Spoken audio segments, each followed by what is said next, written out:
नोंथांमोना आङो जेबो कन्टेन्ट लाबोनो सम मोनाखै आरो बे जि चेनेल बे चेनेलाथ' अनलि पलिटिक्सनि सायावखा मेन बेसआ जाबाय पलिटिक्स बेनिखायनो बेवहाय नोंथांमोना आंनिफ्राय माबा मोनसे लाबोनो बा आंनि गोसो गोरबोनिफ्राय माबा मोनसे बुंनो गोनां दङ बेखौ बुंनो थाखाय बे भिडिअखौ लाबोआखै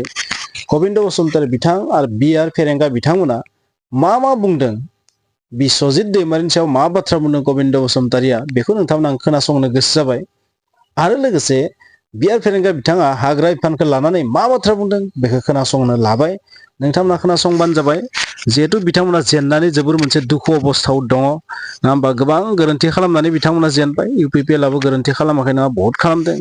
माखासे बाथ्राखौ बिथांमोनाबो खालामदों आरो माखासे बिथांमोना मावफुंनो गोनांखौ हायासै बेबो माइनास पइन्ट स' बेबादि गोबां जाहोननि थाखाय बिथांमोना जेनबाय आरो जेननानै बिथांमोना दा मा बुंदों गावसोर मा मावदोंमोन बिस्वजित दैमारियाबो 17 बोसोराव बि.पि.एफ. जों दङमोन आरो बि.पि.एफ. जों थानाय समाव बिसोर माबायदि सालायलांदोंमोन बेखौ जोंबो मिथिगौ बायदिसिना बेबायदि बुंदों नोंथांमोना खोनासंनो लाबाय आंनिफ्राय जेबो बुंनो गोनां गैया जास्ट नोंथांमोना खोनासंनो बे भिडिअखौ लाबोदों गोबाङानो नुखाबाय जानो गोबां नुवाखै थेवब्लाबो नोंथांमोना आङो बेखौ खोनासंनो थाखाय लाबोबाय नोंथांमोना गोसो जायोबा खोनासंदो माने बिथांमोना जाय बाथ्रा बुंदों बेवहाय बेसेबां रियेलिटि दङ अनलि रियेलिटिया मा बेखौबो नोंथांमोना कमेन्टआव लिरदो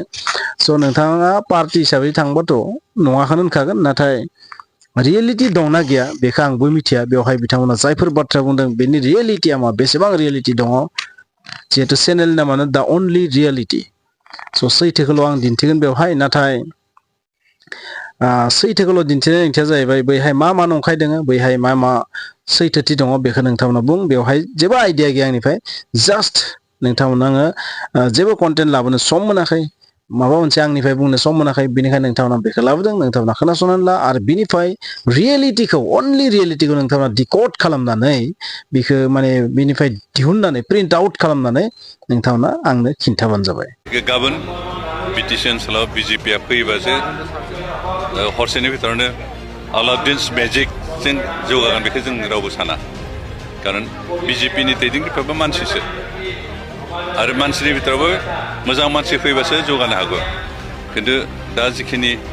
बिटिसि ओनसोलाव बिजेपिनि जायफोर दैदेनगिरि दं बिथांमोना जुदि गाबोन पावाराव फैबा हयथ' हाग्रामानि 17 बोसोर जिखिनि जादों बेखिनियाबो जायाबो जानो हागौ बेनिखायनो बिस्वजित दैमारिनि बाथ्राया जेबो मुल्य गैया जों बेसेन दं होनना साना बिस्वजित दैमारि बेसेबां सिस्टेमनि गेजेरजों सोलिबोदों बेखौ जोंबो मिथियो खारन थांनाय 17 बोसोर बि.पि.एफ.नि जि सासन बेवहाय बिथाङाबो सासेमोन दैदेनगिरि हिसाबै आरो बे हाग्रामा महिलानि जिथु दैदेननाय बे समाव मा सिस्टेम दंमोन मा सिस्टेम दं बेनि माखौनो बिथाङा फिन होग्रोदों बिनिफ्रायसो खोथा बुंदों दिनै बिटिआर ओनसोलाव जों बहुत सिस्टेम लाबोना होबाय कुनु स्किम बा कुनु आसनि जों सिस्टेमनि बाहेरायाव होआ जोंनि जिखिनि थाखा बाहायनाय बे कुनु सिस्टेमनि बाहेरायाव जों गरसेबो बाहायाखै जिखिनि आसनि जिखिनि खामानि मावदों जे सिस्टेमनि गेजेरजों मावदों बेनिखायनो बिस्वजित दैमारि सिस्टेम मानिग्रा मानसि नंखाया बिथाङा कुनुदिन सिस्टेम मानिया सिस्टेम बुजिया आरो बेखौ सिस्टेमा मा बेखौ बुजियैखौबो जानला मोनला कमेन्ट होदों बेनिखायनो बिस्वजित दैमारिनि बुंनायाव जों रावबो मिसलिड जाया कारण बिथांमोना कुनु सिस्टेम बुजियाखैमोन आरो सिस्टेम बुजिनानै सिस्टेम मानिनानै सोलिग्रा मानसि नंखाया बेनिखायनो मालाया सिस्टेम मथे खामानि मावनायखौ बिथाङा हयथ' नायनो बानानै बे बाथ्राखौ बुंदों बिटिसिआव बिजेपिआ फैयोब्लासो बे खामानिखौ मावफुंनो हागोन दा बिजेपिआ बाहेरायाव थांना बेसेबां खामानि मावदों बेखौ रायजोफ्रा मिथिदों दा आसामनि रायजो राजाफ्रा सेटिसफेक्सन मोनदों ना मोनाखै बेखौ रायजोफोरनो सोंबासो मिथिगोन कारण थांनाय 10 बोसोर बिजेपिआ सासन खालामबाय बे 10 बोसोरनि गेजेराव आसामनि रायजो राजाफ्रा बेसेबांखिनि सेटिसफेक्सन जादों जाया बेखौ आं बुंनो हाया खिन्थु रायजोफोरनो सोंबासो मिथिगोन बेनिखायनो गाबोन बिटिसि ओनसोलाव बिजेपिआ फैयोबासो हरसेनि भितरावनो अलाउद्दिन्स मेजिकजों जौगागोन बेखौ जों रावबो साना कारण बिजेपिनि दैदेनगिरिफ्राबो मानसिसो आरो मानसिनि भितरावबो मोजां मानसि फैबासो जौगानो हागौ खिन्थु दा जिखिनि बिटिसि ओनसोलाव बिजेपिनि जायफोर दैदेनगिरि दं बिथांमोना जुदि गाबोन पावाराव फैबा हयथ' हाग्रामानि 17 बोसोर जिखिनि जादों बेखिनियाबो जायाबो जानो हागौ बेनिखायनो बिस्वजित दैमारिनि बाथ्राया जेबो मुल्य गैया जों बेसेन दं होनना साना आयेन आफादनि बुंथिगिरि हिसाबै बिथाङा बेखौ बुंनाया संबिजिरा ओरैनो प्रट'कल मते बिथाङा पाब्लिकनि गेजेराव कमेन्ट होनायनि मोन्थाय गैया खिन्थु बिथाङा प्रट'कल मानिग्रा मानसि नंखाया सिस्टेमखौनो बुजिया सिस्टेम मानिग्रा मानसि ना प्रट'कल बुजिया बेनिखायनो प्रट'कल भंग खालामनाय बिथाङा बे जानला मोनला बुखिलाबाय थायो बेनिखायनो जों बिथांनि बुंनायखौ गुरुत्त होआखै खेरायाखैबो जों जोंनि मावनांगौखौ मावलांबाय थागोन बिथाङा मा बुखिबाय थायो बुखिलांबाय थाथों आरो मोनसेल' रिफारेन्स होनो नागिरदों जे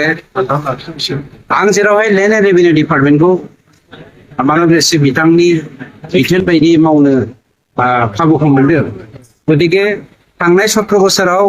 हाग्रामानि दैदेननायाव BPF-आ गासै 1623 न'खरनोल' हानि पाट्टाखौ होनो हादोंमोन जोंनि दिनाव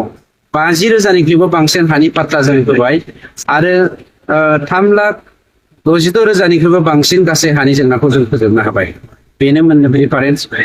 BPF-नि समाव हाग्रामानि समाव 17 बोसोराव जोंनि रेभिनिउआ 21-20 मालाबा 19-18 थाङोमोन खिन्थु जोंनि मानब चिफ प्रमद बर' बिथांनि दैदेननाय UPP सरकारा